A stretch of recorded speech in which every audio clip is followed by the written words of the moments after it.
आप भी online shopping करते हैं और चाहते हैं कि आपके प्रोडक्ट्स आप तक जल्द से जल्द पहुंचे। एक रियल एस्टेट का ट्रेंड है, शायद वो आपको आपके प्रोडक्ट से जो समय है उसमें थोड़ी सी दूरी और ला दे, यानी डिलीवरी आपका शायद लेट हो सकता है। क्या है ये माजरा? दरअसल प्राइवेट इक्विटीज़ जो होते हैं, यानी जो बड़े बड़े लोग होते हैं जो अपने पैसे लगाते हैं रियल एस्टेट में, उनके प्रिफर्ड क्लास होते हैं। यदि मैं बात करूं पहले 6 महीने के फाइनेंशियल ईयर 2026 के, तो इस 6 महीने में लॉजिस्टिक्स और वेयर हाउसेज में जो प्राइवेट इक्विटी का शेयर रहा है, यानी जो पैसे आए हैं, वो है 0%। ये बहुत बड़ी बात है क्योंकि पिछले साल इसी 6 महीनों में ये जो आंकड़ा था, यानी प्राइवेट इक्विटी का जो इन्वेस्टमेंट था लॉजिस्टिक और वेयर हाउसेज में, वो था 47%।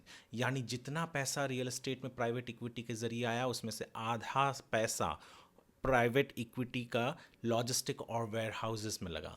पर इस साल वो आंकड़ा 0 पर आ गया।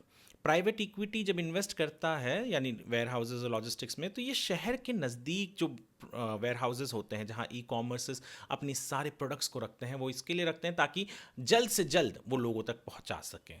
पर जब पैसा नहीं आ रहा है तो इसका मतलब ये होता है कि नए वेयर हाउसेज या नए लॉजिस्टिक पार्क्स आने में थोड़ा टाइम लगेगा, और जब टाइम लगेगा वहाँ, तो यहाँ आप तक प्रोडक्ट पहुँचने में भी टाइम लगेगा। ये बहुत बड़ी बात है क्योंकि कभी भी आंकड़ा 47% से 0% पे नहीं जाता है, पर इस बार चला गया।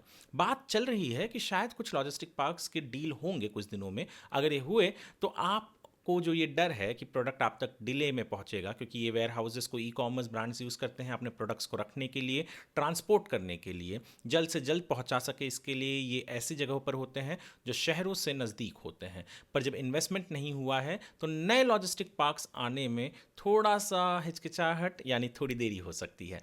पर अगर ऐसा हुआ तो आप का जो प्रोडक्ट है वो डिले हो ज़रूर हो सकता है, पर आने वाले दिनों में हो सकता है कि नए डील्स की बात चल रही है, नए लॉजिस्टिक पार्क्स और वेयर हाउसेस बन जाएंगे, तो शायद ये जो डर है, ये जो खतरा है जो मंडरा रहा है, वो टल जाए।